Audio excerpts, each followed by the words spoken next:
Hey everybody, welcome back to another one. So what does pre-production look like? I can tell you it looks like a whole lot of different things for a whole lot of different artists. I'm gonna generally walk you through what I'm doing this time around for this particular artist. Let's take a look.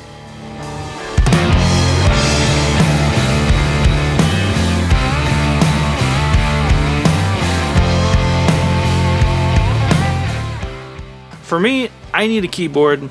I am typically a guitar player. Why did I say typically? I am a guitar player. I've been a guitar player for a long time. For stuff like this, where I want to be in the DAW, getting ideas out as quick as possible. I'm not looking at getting amazing takes. I'm not looking at even getting recording quality stuff. I'm taking a demo that somebody has given me that they want to record, taking general ideas, looking at their hooks, reformatting the song to fit an audience that they want to fit. Sometimes just rearranging the song in a way that makes it more approachable from the audience perspective, because sometimes as musicians, as songwriters, we can get caught up in our heads about getting this particular idea out without too much thought into what goes into making that song a good hook. All of this is up for debate.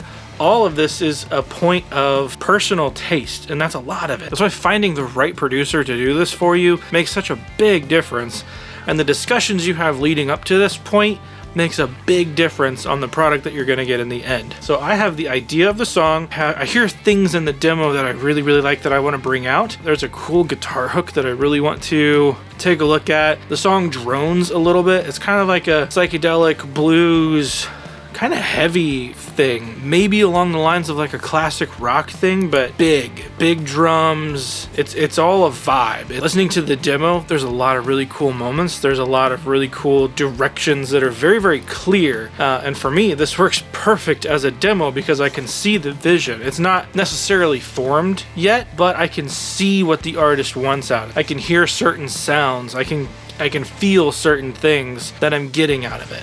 But the main issues I'm noticing is, as a first-time listener, it's unpredictable. There's turns in the song that don't really make sense. There are spots that feel a little less formed than portions of the song a little bit later. So I'm gonna take the strengths of that demo and we'll see if we can make a song out of it. Anybody out there still basically make Kool-Aid? I love it. Orange. So I've got Pro Tools pulled up here, and I'm gonna pull in a few things that'll just help me kind of figure out the song super fast. I'm gonna load up a few different things on each one of these. I'm gonna pull in Superior Drummer because it's so easy to songwrite. By the way, this video is sponsored by no one. Hit the subscribe button. And the other things I'm pulling up are an instance of Scalar and an instance of Arcade. These are just kind of figuring out weird chords if I want to put some spice into it, and Arcade is for those interesting sounds that might inspire me to get to somewhere else. So from the song, I already know we're kind of in a D minor thing. I'm gonna think about it in F major. It just makes charting the whole thing a lot easier, especially knowing later on I have session players coming in who are gonna be reading that chart. It's a whole lot cleaner to read a chart that's in a major key versus minor. That's a whole thing. I'm going to be thinking about it in F major, and if I need to rethink that later, I will, but I'm going to start right there. So I have the demo from the artist on my phone. I'm just going to be generally pulling structure ideas from that.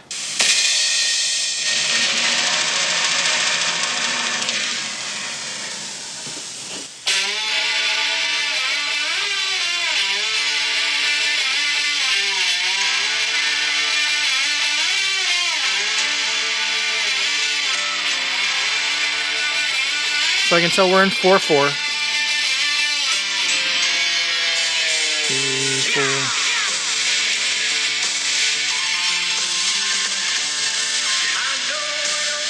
So a few things happen there.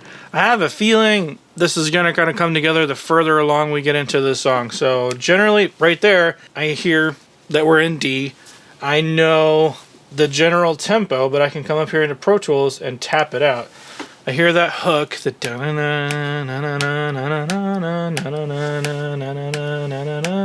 let's call it 88 for right now. I need to grab a guitar. So I can tell by the song there's a theme that happens. It changes in the demo, but there's one spot where it really seems to settle down. This general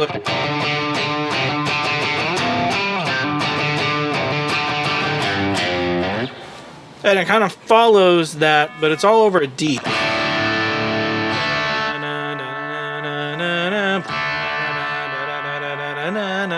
I want to kind of change the chords underneath. So I'm going to record small bits of this, fly it around, and I also know there's like a da-na-na-na. So I'm going to kind of play this through.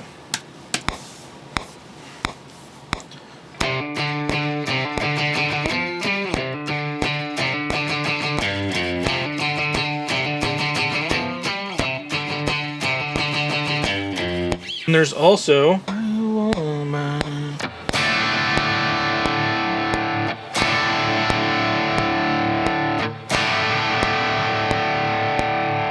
and that's kind of how it goes. So if I can set my grid to a bar, I know I can chop this up and fly it around and it'll always be locked to a tempo.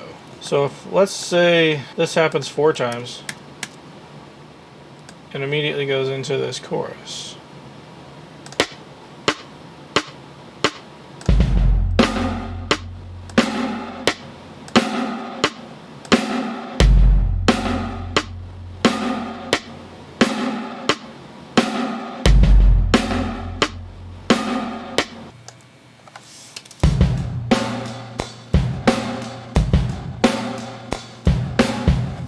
There we go. So now we're going to lay down the guitar part, get an idea.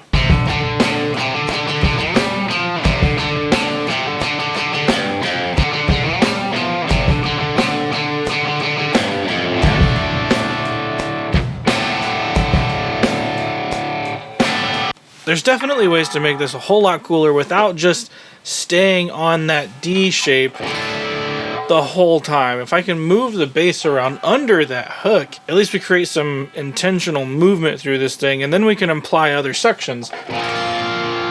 If I'm thinking about this in F major, we're looking at a 6, 1, 5.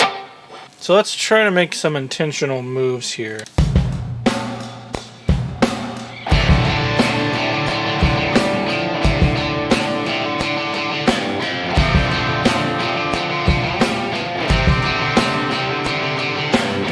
So then I can fly these sections around and I know I have kind of locked in parts. I'm not going for anything good here. I'm looking at the arrangement, looking at the hook, and seeing what I can do. You can kind of already tell this is the intro. Verse. So in that, there was kind of a drone that happened, and I really like that. So we're going to scoot everything over.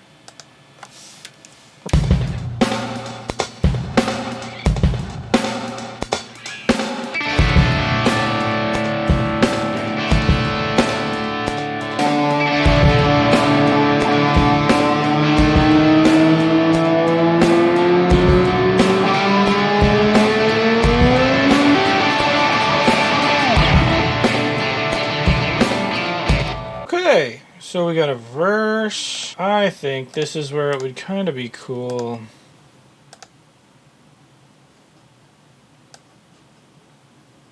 I'm going to chop this up and scoot it back and do that twice.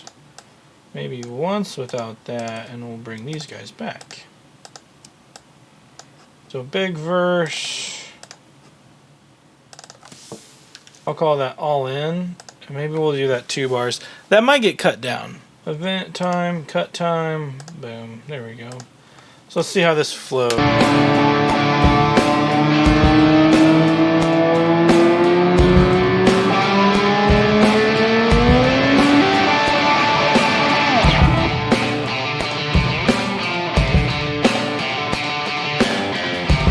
Actually, I'm going to flip this. Out of that intro, I want the band all in right from the top. So I'm going to scoot this forward, and it's going to kind of be like its own little half verse until it gets taken down. In which case, we're going to bring everybody back in for a hot second. Now this is the fun part of Superior Drummer. You can use that with a song creator. So we kind of have like a 12-bar makeup. So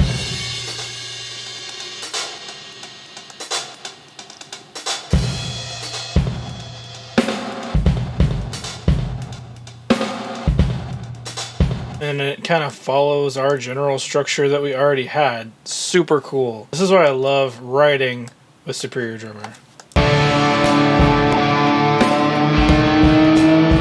all I'm doing, I'm just kind of flying different sections around. So I know I have 2 bars for nothing for a count in. We start on bar 3 with a little intro thing, giving it a 1 or 2 bar fill going into like a chorus where we're going to immediately drop back down into a super low verse.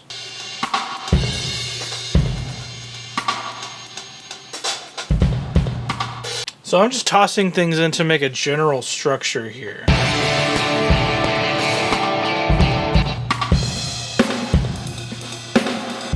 So my thought process here is I'm going kind of verse, chorus, bridge, down chorus, chorus, out.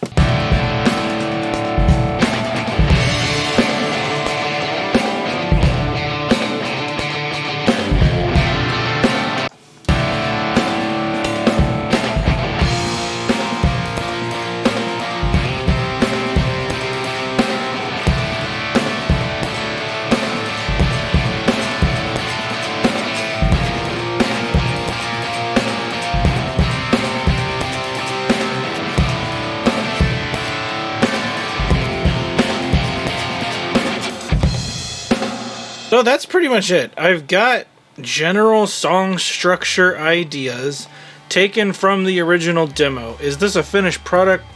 Absolutely not. These are placeholders, just meant for inspiration, to get everybody on the same page to say, is this kind of what we want to do? Is this the direction that we want to go? Is this the general structure that we want? Does this work with the vocals that you've written? That's all this is. Sometimes this will change a couple times.